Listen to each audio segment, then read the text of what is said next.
हसून हसून जगावे, का उगाच रडावे, येणाऱ्या संकटांना हसत सामोरे जावे.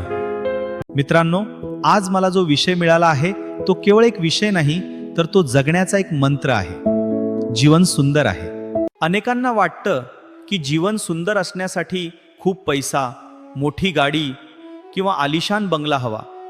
पण खरं सांगू का, सौंदर्य हे वस्तूमध्ये नसतं, तर ते आपल्या दृष्टिकोनात असतं.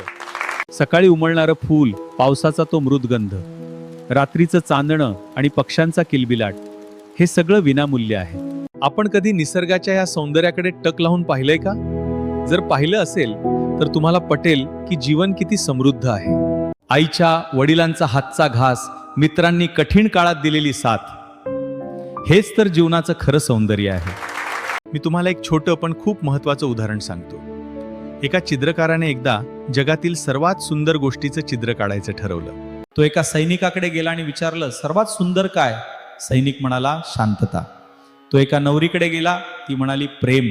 शेवटी तो थकून घरी परतला.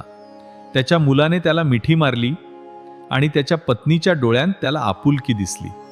तेव्हा त्याला उमजलं की शांती, प्रेम आणि आनंद हे बाहेर कुठेही नसून आपल्या घरात, आपल्या माणसांत आणि आपल्या मनात आहे. जेव्हा आपण समाधानी असतो तेव्हाच जीवन सुंदर वाटू लागतं. लोक म्हणतात, आमच्या आयुष्यात खूप दुःख आहे, मग जीवन सुंदर कसं? मित्रांनो, विचार करा. जर अंधार नसेल तर प्रकाशाची किंमत कळेल का? जर काटे नसतील तर गुलाबाचं सौंदर्य जाणवेल का? संकटे येतात ती आपल्याला हरवण्यासाठी नाही, तर आपण किती खंबीर आहोत हे दाखवण्यासाठी येतात. संघर्ष हा जीवनाचा भाग आहे, पण तो संघर्ष करत असतानाही आनंदी राहणं ही एक कला आहे. शेवटी एवढंच सांगेन, आयुष्य हे एकदाच मिळतं. काल काय झालं हे आपल्या हातात नव्हतं, उद्या काय होईल हे कोणालाच ठाऊक नाही. पण आज हा आपल्या हातात आहे. म्हणून मनापासून हसा, दुसऱ्याला मदत करा आणि म्हणा, जीवन सुंदर आहे.